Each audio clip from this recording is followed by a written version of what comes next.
At dawn, the American tanks were already moving, engines low, tracks biting into wet French soil.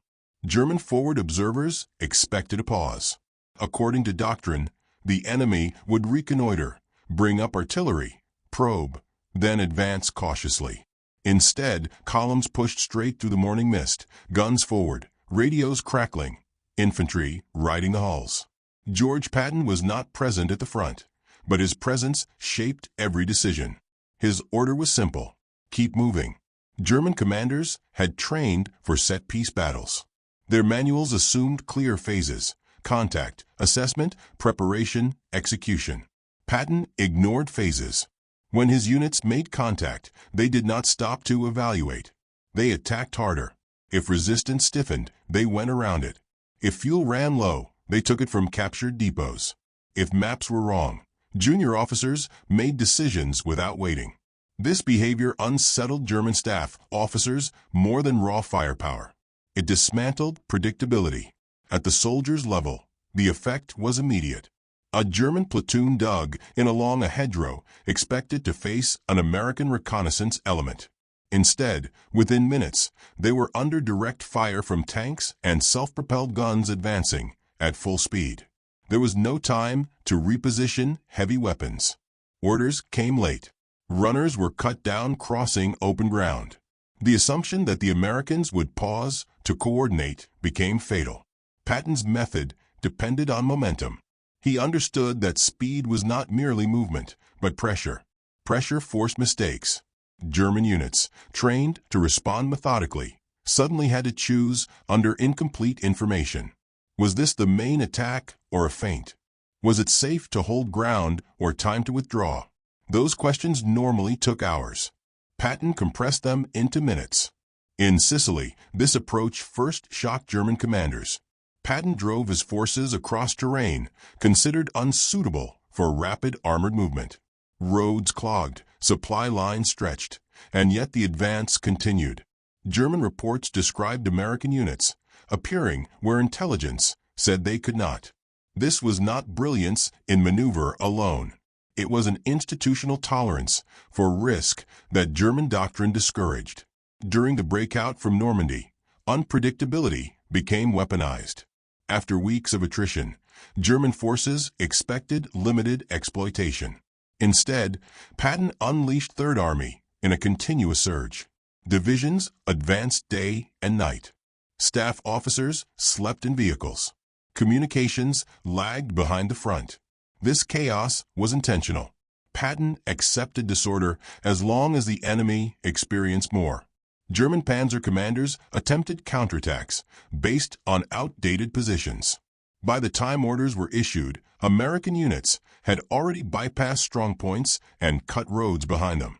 Units designed to fight tanks found themselves isolated, short of fuel, facing infantry supported by armor arriving from unexpected directions. The Germans were not losing because they were weak. They were losing because their decision cycle could not keep pace. Patton's reputation amplified the effect. German intelligence believed he was the Allies' most aggressive commander. When American units moved suddenly, German officers assumed Patton was personally directing the action, even when he was not. This perception caused overreactions. Reserves were committed prematurely.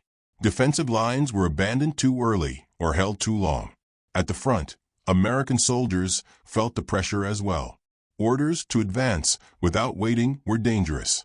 Units sometimes outran their support. Ambushes happened. Casualties were real. Patton did not deny this. He accepted losses as the cost of keeping the enemy off balance. The gamble was that speed would save more lives than caution. German after-action reports repeatedly mentioned confusion. Not fear in the emotional sense, but uncertainty. Uncertainty about where the enemy was, where he would strike next, and how much time remained to respond. Against other commanders, German officers could plan. Against Patton, planning felt obsolete. This was why German generals feared him, not because he was reckless, but because he attacked the structure of their thinking. He forced them to fight a war that moved faster than their systems allowed. On a battlefield governed by seconds and decisions, Patton removed time itself as a resource. That, more than any speech or symbol, broke German expectations. He did not rely on luck or intuition alone. Logistics officers pushed convoys forward without full clearance. Engineers repaired bridges under fire, knowing delay was the real enemy. Junior leaders learned that hesitation was punished faster than mistakes. This culture filtered downward, shaping behavior in moments when radios failed and maps meant nothing. German doctrine prized control. Patton prized action. In that contrast lay the advantage.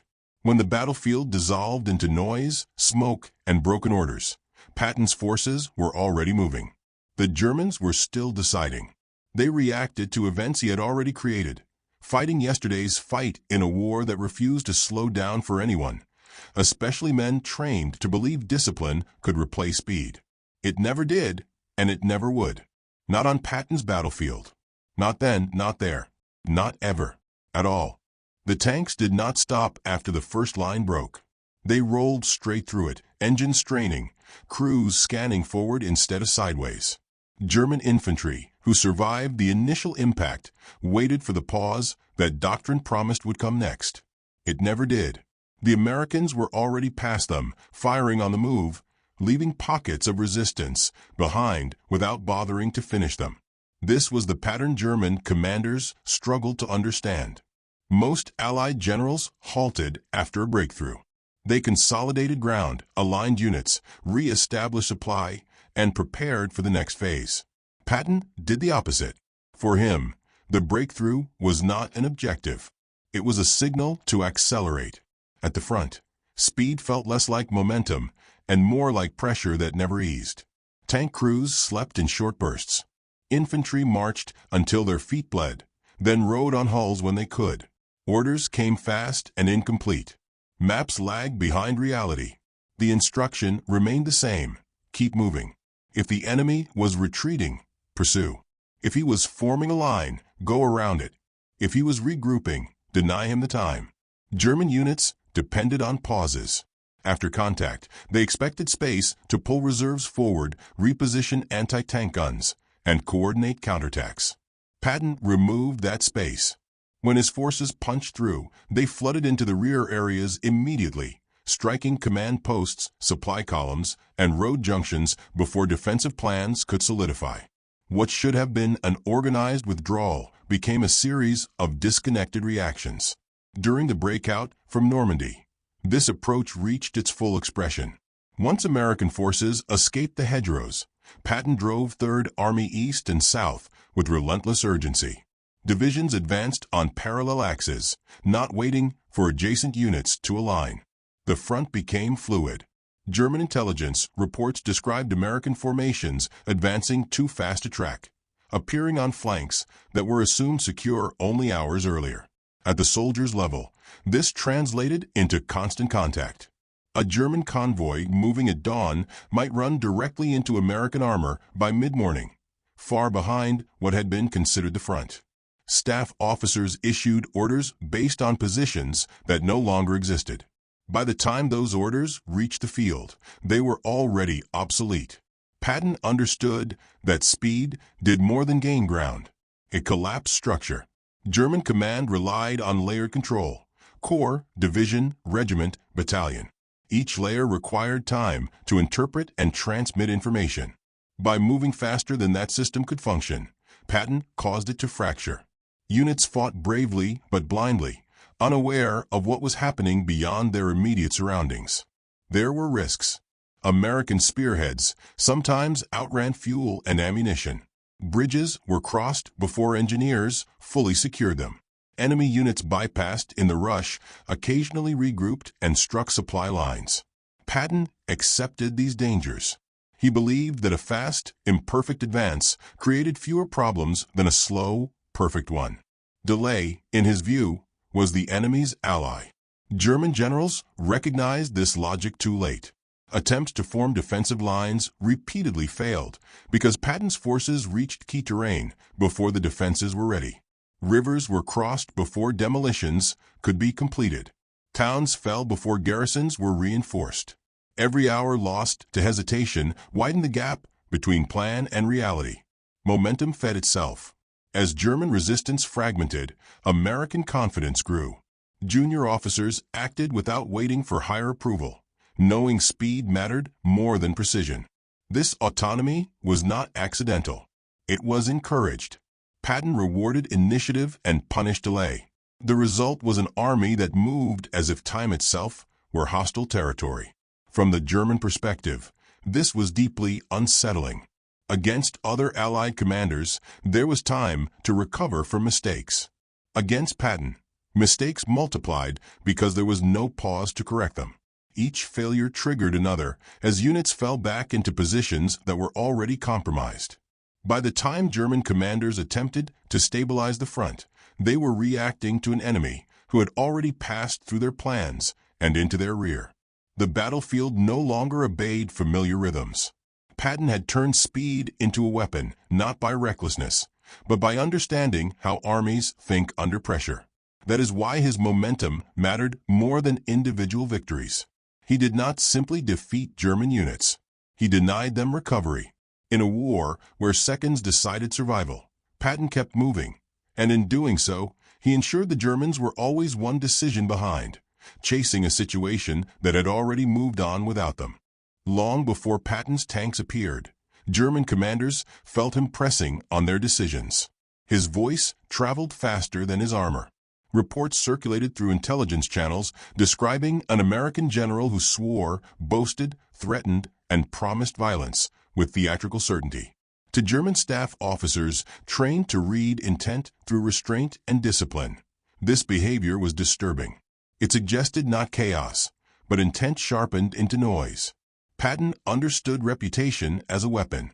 He cultivated it deliberately. His speeches were overheard. His movements were exaggerated. His headquarters displaced frequently and noisily. When he visited units, he made sure he was seen. German intelligence intercepted fragments and filled in the rest themselves. They did not need proof he was about to attack. They believed he always was. This belief altered German behavior at every level. A corps commander studying a quiet sector could not assume quiet meant safe. If Patton was assigned nearby, silence felt temporary. Defensive units remained on edge, holding positions longer than necessary, waiting for a blow that might never come. Reserves were kept back, fuel stockpiled, counterattacks delayed. Patton consumed German attention even in absence. The effect was strongest before Normandy. Allied deception placed Patton in command of a fictitious force aimed at Pas-de-Calais. German high command accepted this almost without question. They believed Patton would lead the main invasion because that matched their understanding of his character. Loud generals attacked loudly. Aggressive commanders struck first. When the landings came elsewhere, German reserves hesitated. Patton had not yet appeared. That absence was interpreted as preparation. At the soldiers' level, rumors carried weight. German officers heard Patton described as ruthless, impatient, unwilling to stop once engaged. His reputation suggested a man who would exploit weakness instantly. Even when American units encountered resistance cautiously under other commanders, German defenders feared Patton was behind them, waiting to unleash speed and violence if a mistake was made. This psychological pressure distorted decision-making. German officers expected attacks that did not come and missed those that did.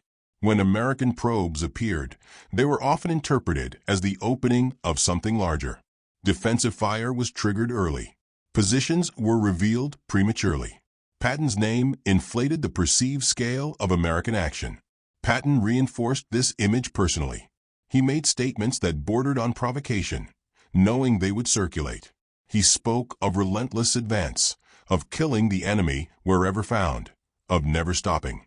German intelligence officers were trained to discount propaganda, but Patton's consistency made dismissal difficult. His words aligned with American movement elsewhere. When he did attack, he attacked hard. When he paused, it was rarely visible. This mattered because German doctrine relied on assessing intent. The difference between a raid and a main effort determined everything. Patton blurred that distinction. His reputation made every contact feel dangerous. German commanders began to assume worst-case scenarios. They committed forces defensively that might have been used offensively. They protected flanks that were not threatened while exposing others. Even when Patton was inactive, his reputation filled the silence. A quiet front under his supposed control felt unnatural. German officers assumed activity was imminent. Units were kept at readiness, increasing fatigue. Staff officers worked through the night, preparing contingencies that were never executed. Over time, this constant tension degraded judgment. American soldiers were aware of this effect. They heard stories of Germans withdrawing prematurely or overestimating American strength. Patton encouraged the myth. He wanted the enemy tired before contact. He wanted them guessing. Psychological pressure cost fewer lives than direct assault, and he was willing to exploit that imbalance. German generals later admitted Patton's reputation shaped their choices, not because they believed him invincible, but because his confidence suggested inevitability. He projected certainty in a war filled with doubt. Against that, hesitation felt dangerous. Better to prepare for attack than risk being caught unready. That instinct served Patton well. This was not empty bravado. Patton backed his image with action often enough to make disbelief risky. When he attacked, he moved fast and deep. When he spoke, his words matched his methods. The consistency mattered. A false reputation collapses under scrutiny. Patton's endured because it aligned with observed behavior. Psychological warfare does not require constant pressure. It requires presence in the enemy's mind. Patton achieved that. German commanders fought him whether he was there or not. They reacted to his shadow, allocating attention and resources against a threat that might be elsewhere. In doing so, they weakened themselves. That was the real effect of his loud mouth and brutal confidence. It was not intimidation for its own sake. It was manipulation of expectation. By shaping what German commanders believed was about to happen, Patton influenced what they did next. On a battlefield where decisions mattered more than intentions, that advantage was decisive. He did not need to strike every time. The enemy was already bracing for it. The German officers studying maps along the Channel coast were not guessing who would lead the invasion. To them, the answer was obvious. If the Allies were coming, George Patton would be at the front. He had to be. Anything else would have contradicted everything they believed about American command culture and offensive warfare. That assumption was the foundation the Allies exploited. By early 1944, Patton's reputation inside German intelligence was firmly established. He was seen as the Allies' most aggressive field commander, the one least likely to accept delay, the general who pushed until something broke. German analysts did not invent this image. They built it from Sicily, from North Africa, from reports of fast-moving armored thrusts and relentless pursuit. In their minds, Patton equaled main effort. So when Allied deception planners needed a believable focal point, they did not create one. They used Patton. In southeastern England, an entire phantom army was constructed around him. Inflatable tanks sat in open fields. Fake landing craft crowded ports. Radio traffic pulsed with the noise of a formation preparing for war. Patton visited units publicly, moved between headquarters, gave speeches loud enough to be overheard. German reconnaissance aircraft photographed activity that looked exactly like invasion preparation. German intelligence officers evaluated this evidence using their own logic. An army commanded by Patton would not sit idle. It would attack across the shortest route to Germany. Pas-de-Calais made sense. It was direct. It was aggressive. It matched Patton's character. Normandy did not. This mattered because German defensive doctrine relied on identifying the Schwerpunkt, the main point of attack. Everything depended on it. Reserves were limited. Armor could not be everywhere. Once the main effort was identified, German commanders were trained to concentrate force and counterattack decisively. Choosing wrong meant losing the initiative. Patton's presence made the wrong choice feel correct. When Allied landings began in Normandy, German commanders reacted cautiously. They saw the invasion, but they did not see Patton. That absence was not reassuring. It was alarming. To them, Normandy looked like a diversion. Patton had not committed. Therefore, the real blow had not yet fallen. Panzer divisions that could have been thrown into the beachhead remained in reserve. Orders to move were delayed or countermanded. Commanders waited for confirmation that this was the main effort. Patton's ghost held them in place. At the soldiers' level, this delay translated into opportunity. American units struggled ashore under fire, but they were not immediately crushed by massed counterattacks. German formations that might have broken the landings in their early hours stayed back, guarding against a threat that existed only on paper. Patton himself remained conspicuously inactive. That inactivity reinforced the deception. German intelligence reports noted his silence and interpreted it as preparation. A commander like Patton would not waste time on secondary operations. He would wait, then strike decisively.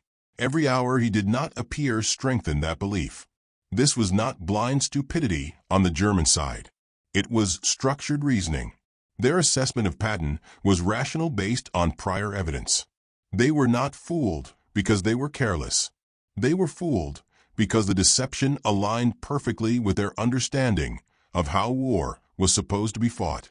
When Patton finally did enter combat weeks later, it was not where the Germans expected. His Third Army broke out of Normandy and drove deep into France with a speed and aggression that confirmed every fear German commanders had about him. By then, the damage was done. The window to contain the invasion had closed.